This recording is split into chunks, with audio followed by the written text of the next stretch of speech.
kupiga kura. Vituo vya kupigia kura vitafunguliwa kuanzia saa 1 kamili asubuhi na kufungwa saa 10 jioni. Hivyo basi, wananchi wote ambao wamejiandikisha katika daftari la kudumu la kupiga kura wajitokeze kwa wingi, waende wakapige kura, kwani kura ni haki yao. Pale tunakwenda kutekeleza jukumu la msingi kabisa la kikatiba, lakini ni haki yetu kikatiba kwenda kuchagua viongozi tunaona sisi ni bora na wanaweza kutuongoza. Tutakuwa na vituo jumla ya 608 katika wilaya ya Kyerwa. Vituo hivyo vipo kabisa karibu kwenye vitongoji vyetu. Wapi tunaenda kupiga kura? Ni katika kituo ambacho umejiandikishia wewe. Yaani kama umejiandikishia katika kituo, mfano kama mimi nimejiandikishia katika kituo cha Kyerwa Modern, nitaenda Kyerwa Modern asubuhi, nitapiga kura. Na tunategemea zitakuwepo taarifa muhimu za kupigia kura, ikiwemo tangazo la uchaguzi, ukienda utalikuta pale kuanzia tarehe 21. Lakini kutakuwepo na mfano wa karatasi la kupigia kura ili uanze kuona kabisa mapema, uanze kujipa mazoezi kwamba ukifika karatasi litakao limefanana hivi na utapigaje kura. Lakini pia itakuwepo orodha ya majina ya watu watakaopiga kura, kwa maana ya waliojiandikisha katika kituo husika.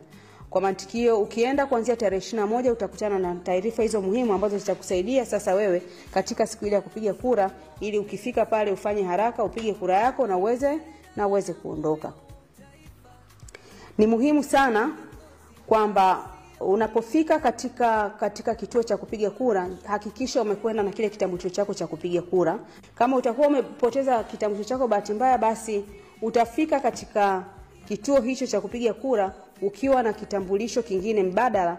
Uwe na kitambulisho cha NIDA, leseni ya udereva au pasi ya kusafiria. Ukiwa na kimoja wapo kati ya hivyo, utafika pale, utawaeleza na wataweza kwenda kukusaidia, utapiga kura. Ndugu zangu wana Kyerwa, tunategemea kwenda kupiga kura, na siku hiyo kama mwenyekiti wa kamati ya ulinzi na usalama wilaya ya Kyerwa, niwahakikishie utulivu, niwahakikishie usalama utakuwepo wa kutosha na ulinzi utakuwepo wa kutosha.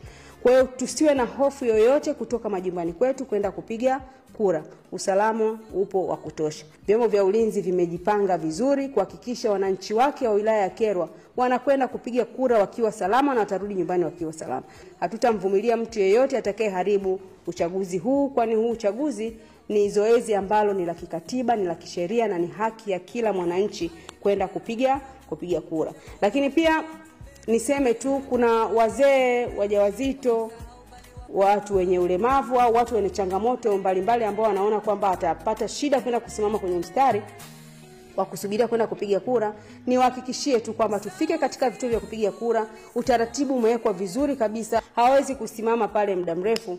Kwa kadri busara zitakavyowaongoza watu wanaosimamia pale, basi watapewa kipaumbele, watakwenda, wakifika watapiga kura na kurudi nyumbani. Kwa hiyo niwahakikishie usalama utakuwepo, utulivu utakuwepo, lakini mipangilio iko vizuri kabisa kuhakikisha watu wote wanapiga kura mpaka hiyo saa 10 jioni kama ilivyopangwa. Asanteni sana kwa kunisikiliza.